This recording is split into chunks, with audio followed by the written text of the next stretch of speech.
A Monsanto, uma gigante mundial da indústria de agrotóxicos, foi condenada a pagar quase 290 milhões de dólares a um jardineiro nos Estados Unidos. O valor passa de R$1 bilhão. Dwayne Johnson trabalhava em uma escola na Califórnia. Ele alegou que usava produtos químicos da Monsanto à base de glifosato para eliminar ervas daninhas. No veredito, a juíza do caso lê a pergunta feita ao júri. Os produtos químicos foram fator importante para causar dano ao Sr. Johnson? A resposta é sim, diz ela. Answer, yes. O da Agricultura afirma que proibição a agrotóxico é um desastre. Reportagem áudio e vídeo do Rio de Janeiro, repórter Rodrigo Viga. Se a justiça brasileira mantiver a decisão de proibir o uso de um componente químico, um herbicida conhecido como glifosato, isso vai representar um caos, um desastre para a produção agrícola nacional. O Ministério Público Federal, junto com a Anvisa, estão proibindo a comercialização, o uso e até mesmo a pesquisa de alternativas ao glifosato. O glifosato ele é tão importante como o fertilizante e a semente. Porque senão nós vamos parar de plantar, João.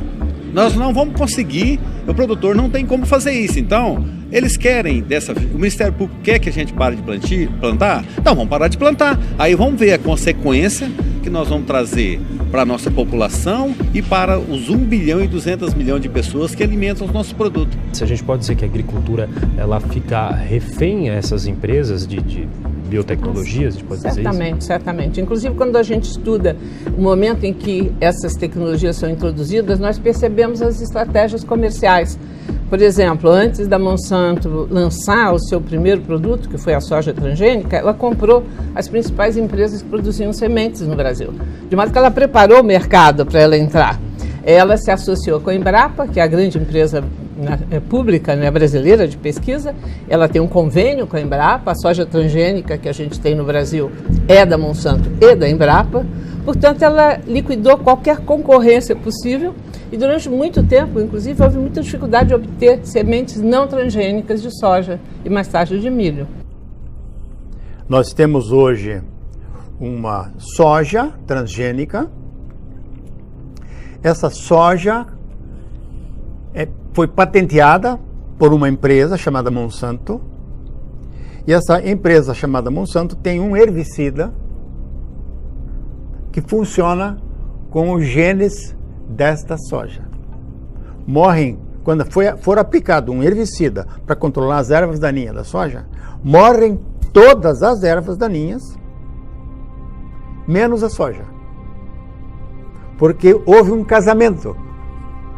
Aquele Roundup, aquele herbicida, aquele glifosato que foi treinado dentro do laboratório para a planta suportar esse, e foi então, o seu gene foi fortalecido para não ser atingido pelo glifosato.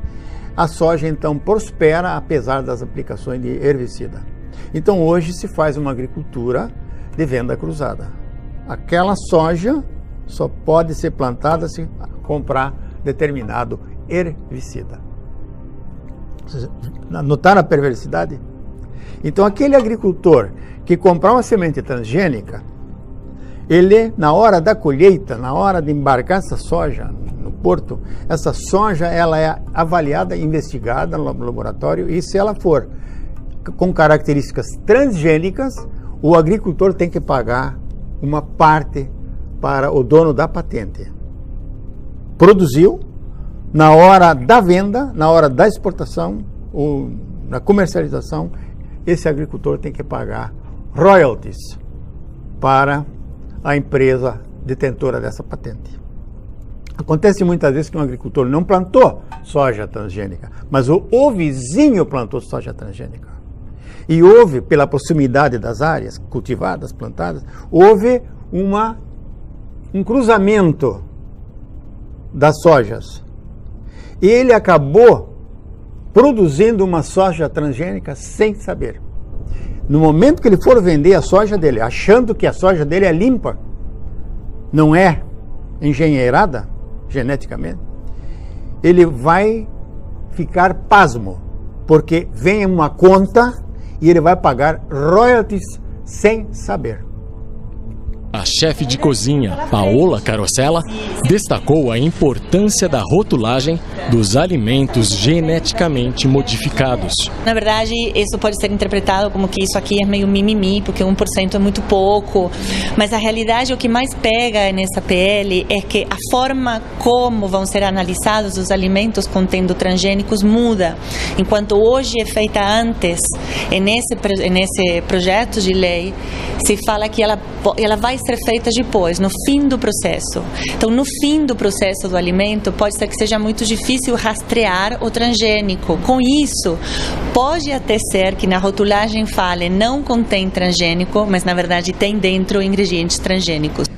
No ano passado, a Agência Internacional de Pesquisa de Câncer, que é o maior órgão mais responsável sobre a questão de câncer, pela primeira vez levantou a suspeita de que que não é propriamente o transgênico, mas é um agrotóxico utilizado, o mais frequentemente utilizado no mundo, né? Que é o glifosato. A marca fantasia dele é o Roundup Red, da Monsanto. Que esse glifosato seria possivelmente cancerígeno para seres humanos, certamente para animais. Então, nós temos aí a possibilidade de descobrir muito tardiamente que nós talvez tenhamos passado uns 15 anos ou 20 anos nos intoxicando mundialmente. Ele retira aquele símbolo em triângulo amarelo com o símbolo T dentro do transgênico. Ele mantém a imposição de colocar contém transgênico, mas ele retira o símbolo, a simbologia. Então, se está tudo bem com os transgênicos, essa é a minha grande questão. Se os transgênicos são tão bons, se chegaram para matar a fome no mundo, que eu não concordo, mas tudo bem, para que tirar o T? Se é bom, tem que deixar o T ainda maior. Hormônios nos animais, hormônios nas plantas, porque dá lucro, produz bonito, rápido. Uma ave em 30 dias, 33 dias pode ser abatida, já está 1 quilo e pouco. Então dá um lucro. A galinha, por exemplo, criada solta, leva 6 meses para poder ser abatida. Agora, no mês consegue, 1 mês e pouquinho. Então o hormônio faz isso. É uma ração artificial também, antinatural. E esses hormônios que estão por toda parte, nos peixes de criatório, no gado também, nas plantas, o que acontece? Eles causam câncer, muito câncer. 4 anos ou 3 anos atrás, o Gilles Serralini fez uma pesquisa com ratinhos. Ele alimentou um grupo com o milho transgênico, um outro com esse glifosato utilizado junto e um terceiro grupo com uma alimentação normal para controlar. E nos 2 primeiros grupos houve um desenvolvimento muito precoce de cânceres, tanto nas ratinhas fêmeas quanto machos. O primeiro-ministro francês Jean-Marc Ayrault anunciou nesta quinta-feira que, se o perigo dos organismos geneticamente modificados for comprovado, a França vai defender a sua interdição. A declaração foi feita após a publicação de um estudo pela revista Food and Chemical Toxicology, mostrando tumores do tamanho de bolas de ping-pong em ratos alimentados com milho transgênico da empresa americana Monsanto. Sementes geneticamente modificadas são chamadas as sementes do mal. É o título de um livro sobre transgênicos, as sementes do mal. Eles desequilibram o cérebro humano, desequilibram as emoções, agridem o cérebro humano, fazem perder a noção do que é certo e do que é errado. Esses transgênicos, eles não são identificados pelo corpo, por isso também não são assimilados. Eles vão se depositar em glândulas importantes, no hipotálamo, na hipófise, na tireoide, assim por diante. Você falou aí, mas quais são os alimentos mais condenáveis? Condenável do mundo? Cito? Cito para rapidamente? Refrigerante, margarina, requeijão modificado, sal, açúcar é condenável, pipoca de micro-ondas, batata frita. Abandona isso, tua vida começa. Pipoca de micro-ondas? O outro é louco. Sem contar que o micro-ondas é o eletrodoméstico mais cancerígeno do mundo, amor. Tem que ser corajoso, tem que ser macho para colocar um produto lá dentro do micro-ondas. Aquilo ali é radioativo. Tem um vídeo inteiro na internet. Coloca Thiago Rocha, você vai achar rápido. O que nos prejudica são os hormônios, os transgênicos, o micro-ondas. Essa ferramenta dentro de casa é um perigo. Um autor chega a dizer assim: quem come regularmente comida passada no micro-ondas certamente morrerá de câncer. é uma fábrica de câncer, é uma comida morta, adulterada, totalmente sem vida, é um verdadeiro coice nas células. O processo que é criado no micro-ondas é um processo, a eletricidade entra em uma peça chamada magnetron e transforma energia elétrica em energia eletromagnética, cancerígena. A fritadeira tem um processo que chama-se lei de Ohm. O eletricista está em casa e sabe o que eu estou falando. A energia é transformada em aquecimento. O alimento é aquecido naturalmente. Pode usar sem medo. Pipoqueira elétrica, fritadeira elétrica, é o mesmo sistema do chuveiro. Saiu um noticiário na televisão, faz poucos dias, dizendo assim: agora a humanidade pode estar tranquila, porque cientistas de diversas partes do mundo pesquisaram e concluíram: alimentos transgênicos não fazem mal à saúde. Misericórdia! Que patifaria! Primeiro alimento que mata. O que mais mata no mundo em relação a câncer? Líquido ou sólido? Falo. Independente. Porque tem dois? Tem dois, tem um líquido e tem um sólido. Vamos pro sólido, então. Sólido. O alimento mais cancerígeno do mundo, a substância, chama-se acroleína. A acroleína é o resultado do aquecimento do óleo da cozinha. Por exemplo, quando eu aqueço o óleo de cozinha a 100 graus, ele gera uma substância chamada glicerol. Até que só mata de infarto e engorda. Quando eu continuo aquecendo, e chega a 150 graus, ele gera acroleína. A acroleína, Mauri, é a mesma substância que sai do escapamento do carro na combustão da gasolina quando você liga o carro. As pessoas não param para pensar, mas óleo é óleo. A combustão de qualquer óleo gera acroleína. Qualquer tipo de óleo. Claro, e o Dr. Boarin, que é um dos maiores pesquisadores de acroleína do mundo, ele colocou 53 artigos científicos estudando esse assunto, destrói as fibras elásticas, envelhece 20 anos mais cedo e é a substância mais cancerígena do mundo. Até o tal do óleo de coco? Não, óleo de coco tem outro processo. Esse é o melhor óleo do mundo. Onde eu encontro acroleína em grande quantidade? Preste bastante atenção. O alimento que mais tem acroleína no mundo, nos dias de hoje, é a batata frita. Por quê? Nenhum comércio do mundo vai aquecer 20 litros de óleo, fazer uma porção de batatas fritas e jogar o óleo fora. Vai reaquecer 10, 15, 20, 30 vezes o mesmo óleo. Claro, eu nem comecei a falar de batata palha, porque daí se perde o rumo. Aí não tem noção de quantas vezes aquele óleo é aquecido. Eu estou falando em câncer aqui, Amaury. Eu sei que eu tenho liberdade para isso. As pessoas em casa, câncer. É câncer. 500 mil pessoas recebem o diagnóstico de câncer no Brasil todo ano.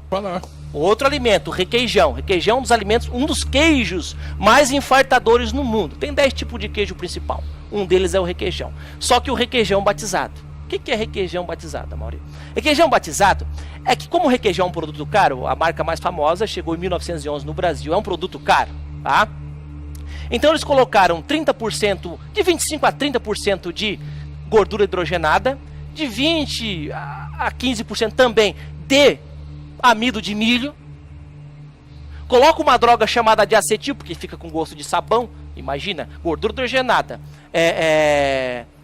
o amido de milho, sem gosto nenhum. Então eles colocam o diacetil, que é uma droga que dá lesão cerebral, já foi comprovado, para dar o gosto de queijo numa coisa que não é queijo. E a pessoa compra. Por quê? Qual pizzaria do mundo, isso é lógico, que vai colocar na borda da pizza requeijão de R$10, 300 gramas? Aqui, não vai botar, mais demora. Não bota. Nem ele sabe disso.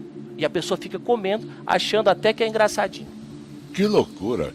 Um dos alimentos mais infartadores no mundo, a pipoca de micro-ondas. Claro, com certeza. Eu não vou nem falar do micro-ondas. Se você tem um inimigo... de micro-ondas? Claro. Se você tem um inimigo, dá um micro-ondas para ele. Já mata ele de uma vez. Claro, é cancerígeno, é comprovado cientificamente.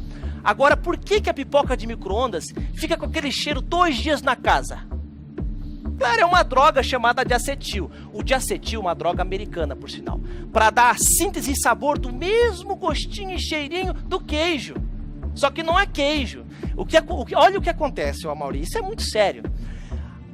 O diacetil, quando se acumula no cérebro, ele gera uma proteína chamada proteína beta-amiloide. Proteína beta-amiloide em excesso é mal de Alzheimer. As pessoas que trabalham em fábrica de pipocas de micro-ondas nos Estados Unidos se aposentam 2 vezes mais cedo do que as pessoas que trabalham na mineração aqui no Brasil. E já se aposentam cedo. Se aposentam por causa da doença? O diacetil, claro. Do diacetil. O diacetil é violento. Se você entrar em qualquer lugar que serve comida, cheiro muito gostoso, diacetil e aerosol. Isso é coisa do capeta. A indústria alimentícia chegou para arrasar na questão financeira e não está pensando hoje. Eu até quero dar um conselho, porque existe tecnologia. Eu sou cientista na área de alimentos. Tecnologia para fazer um alimento saudável. Vamos voltar. Margarina com manteiga é como se comparar crack com maconha. A margarina tem que ser banida. Ela, quimicamente falando, para se transformar em plástico, uma molécula. Se não tivesse cor nem sabor, ela tem a mesma consistência da parafina que o surfista usa na prancha para poder surfar. Pega um estrume de boi, coloca na garagem da tua casa e coloca um pote de margarina. Deixa quanto tu quiser. Vai encher de bicho no cocô da vaca, mas não vai nada na margarina. É um sabão, cara. Aquilo ali é uma concentração alta de gordura hidrogenada. A gordura hidrogenada plastifica a musculatura do coração, você que está em casa. Plastifica os vasos sanguíneos, teu coração não consegue pulsar. Você faz cateterismo, caminha, faz zumba e você vai adoecer de infarto. Perdidos, então. Estamos perdidos. Estou perdido, senhor. É um cenário catastrófico. Catastrófico. Frango não é mais frango. Frango não é mais frango. Eu te garanto que tu pode chamar de ET, marciano, agora galinha não é aquilo. A não ser essa criada, não. Porco tá doente. O peixe, esses peixes aí de grande empresa, isso aí tem tetraciclina e bisulfito para dar com pau. Então tu tem que voltar a pescar, tem que voltar pro campo, tem que voltar. Pra terra tu tem que voltar. Mas ou pra plantar ou pra morrer quando tu for enterrado. Mas isso é uma utopia, todo mundo voltar. Tu vai ter que... Só que é muito cedo, não tem necessidade de uma pessoa. Ela pode viver 90, 95 anos, muito alegre, satisfeita da vida. O cultivo orgânico também foi a opção escolhida nesta fazenda, no distrito do Montalvão, em Presidente Prudente. Aqui na propriedade, em uma área de 1.500 metros, o André e a Emily produzem diversas hortaliças e frutas agroflorestais. E tudo começou com o propósito de contribuir para a saúde das pessoas. O sistema de agrofloresta, que é o que a gente faz, que a gente fala que é mais que orgânico. Em poucas palavras, ele usa a floresta como modelo. Você vai ver que a terra está sempre coberta com a serrapilheira, uma camada de cobertura vegetal morta, matéria seca, né? Folhas, galhos. Uma planta mais nutritiva, mais saborosa. E uma coisa que os clientes falam muito é da durabilidade dela. Cada vez que a gente faz uma cultura aqui, toda essa matéria, essa cobertura, raiz, fica lá. A terra fica cada vez melhor. Então, a gente também faz muitas podas nas árvores, assim, toda essa matéria vai na terra, é um tipo de uma comida para a terra. Então, essa vez também, cada vez a terra fica mais fértil, com mais vida, assim, é cada vez melhor. A qualidade dos alimentos conquistou a vizinhança e o casal de produtores já pensa em mudanças no sistema de entrega. A técnica genética da ciência avançou de tal forma que o homem agora está manipulando o núcleo da célula. E dentro do núcleo tem cromossomo, tem genes, e os genes são formados de sequência de pares de DNA. Então eles verificaram exatamente aquele gene alterado e eles entraram. Isso vulgarmente também é chamado tesoura, como se cortasse. Então eles abriram 2 pares de DNA e eles introduziram um gene perfeito que o indivíduo não funcionava ou tinha alterado. A nova técnica é conhecida por uma sigla em inglês, CRISPR. Foi com ela que um cientista chinês surpreendeu o mundo essa semana. Ele alterou o DNA de 2 embriões, implantou e os bebês já nasceram. Os primeiros seres humanos geneticamente modificados. São 2 gêmeas recém-nascidas, que ele chamou de Lulu e Nana. Quando as gêmeas ainda eram embriões, o material genético delas, o DNA, foi alterado pelo Dr. He. O objetivo era tornar a Lulu e a Nana imunes ao HIV, que causa AIDS. O que o Dr. He fez foi dar início, antes da hora, à era dos seres humanos geneticamente modificados. O futuro já começou.